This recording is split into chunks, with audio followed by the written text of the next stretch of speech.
दिया है जो अब तक सर्वाधिक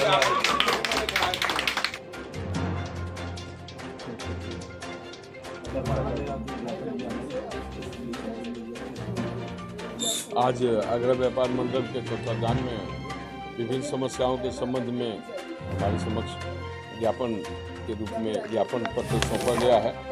इसको हम उत्तर प्रदेश शासन के माध्यम से जीएसटीएन और केंद्र सरकार को देने का काम करेंगे और हमें पूरा विश्वास है कि इसमें जो उचित मांग है उनका निराकरण जीएसटीएन और केंद्र सरकार के माध्यम से हो पाएगा। इस संबंध में विभिन्न स्रोतों से और यहाँ के अधिकारी भी क्षेत्रों में जाकर भ्रमण करते हैं, जिनके माध्यम से आगरा में हर महीने लगभग 1000 रजिस्ट्रेशन होता है हर प्रति माह। फर्जी रजिस्ट्रेशन उनका कैंसिलेशन होता है और जो आईटीसी या टैक्स का इवेजन किए होते हैं उन मामलों में कार्रवाई करते हुए डिमांड निकाली जाती है उनके प्रॉपर्टी से, बैंक खातों से या अन्य जहाँ से पता चलता है वसूली कार्रवाई की जाती है।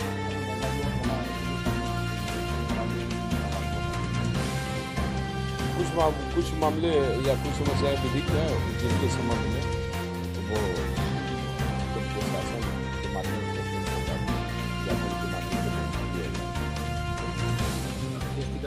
देखिए, जीएसटी कार्यालय पे इसलिए लोग आए हैं। सरकार बार बार कहती है, अधिकारी कहते हैं व्यापारी करावंचन करता है, व्यापारी टैक्स नहीं देता है, कुछ नहीं। आज सरकार के हवाले से, देश के वित्त मंत्री के हवाले से 2,37,000 करोड़ 31 मार्च तक राजस्व इकट्ठा हुआ है। ये राजस्व व्यापारियों ने दिया है, ये राजस्व हमारे देश की जनता के उपभोक्ताओं ने दिया है। हमने उसके ये कहा है कि आप बार बार कहते थे कि हमारा 1 लाख करोड़ अगर राजस्व इकट्ठा हो गया तो जीएसटी हमारा सब जगह लागू हो गया, 2.5 गुना हो गया है। इसलिए आप अपनी करों की जो वृद्धि नहीं, करों को नीचे लाइए। जो 5% है उसको 3% करिए, जो 18% है कृषि यंत्रों पर 18% है। इस देश में कृषि प्रधान देश है। एक तरफ तो किसान को बिल्कुल आयकर से मुक्त किया जाए, अगर उसे 18 से आप 5 या 12 में लाएंगे तो मैं समझता हूँ बड़ी राहत रहेगी।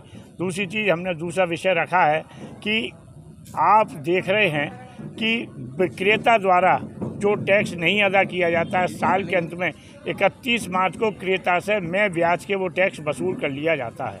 हमारा कहना है कि विक्रेता को उसका जीएसटी नंबर सीज कर दीजिए, उसकी एफआईआर दर्ज होनी चाहिए, उसकी बिल्डिंग से, उसकी संपत्ति से वो कर वसूल किया जाए।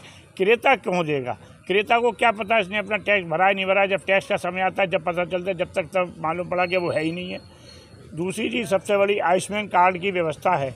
व्यापारी राजस्व देता है, आयुष्मान कार्ड में जो भी खर्चा होता है व्यापारी के कर से होता है। हमने कहा जीएसटी होल्डर में जिस तरह 10 लाख तक का आकस्मिक दुर्घटना बीमा है, उसी तरह जीएसटी होल्डर को, जिसके पास जीएसटी नंबर है, उसको आयुष्मान कार्ड की सुविधा दी जाए।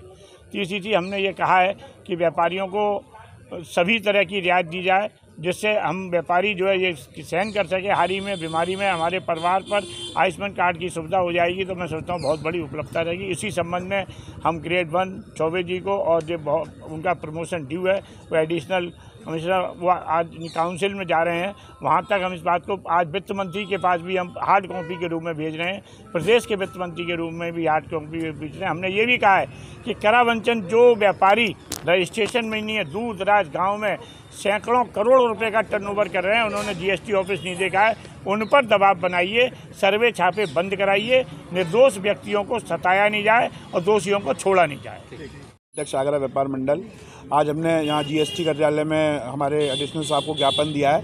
हमारी मुख्य मांग उसके अंदर ये है कि जिस प्रकार से सरकार ने जीएसटी लागू करते वक्त ये कहा था कि जब 1 लाख करोड़ रुपए प्रति माह जीएसटी संग्रह हो जाएगा तो जीएसटी सफल माना जाएगा।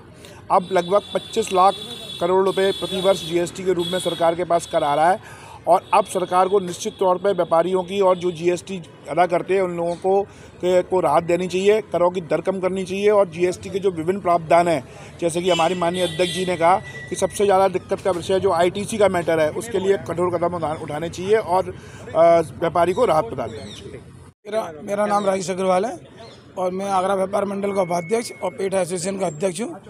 जब ये जीएसटी लागू हुई थी तो सरकार का एक आह्वान था कि जिस दिन 1 लाख जीएसटी हो जाएगी उस दिन हमारा सरकार का लक्ष्य पूर्ण हो जाएगा।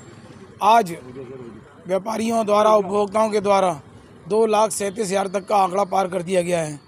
अब व्यापारी ये चाहता है कि जो 28% है, 18% है, इसको कहीं ना कहीं करके राहत देनी चाहिए। कई चीज़ें ऐसी हैं जिनमें जो डेली यूज़ की हैं उनमें 28% टैक्स है, उसको भी कम कर देना चाहिए, क्योंकि जब आपका लक्ष्य पूरा हो गया है तो उसको ज़रूर जनता को राहत देनी चाहिए। दूसरी हमारी मांग ये है कि आयुष्मान भारत कार्ड 70 वर्ष से ऊपर की आयु वालों को मिल रहा है, जबकि टैक्स व्यापारी दे रहा है, और अगर व्यापारी बीमार है तो उसके लिए कोई राहत नहीं है। तो व्यापारियों के लिए भी आयुष्मान भारत कार्ड का भी वैकल्पिक वो होना चाहिए, व्यवस्था होनी चाहिए, जिससे कि व्यापारी स्वस्थ रहेगा तो ये आंकड़ा और भी ऊपर जाएगा। तीसरी हमारी ये मांग है कि कई चीज़ें ऐसी हैं जो किसानों से जुड़ी हुई हैं, उनको कर मुक्त कर देना चाहिए, जिससे कि हमारा जो भारत है कृषि आय प्रधान देश है, जिससे कि हमारी आय में और वृद्धि हो, देश की इकोनॉमी बढ़े।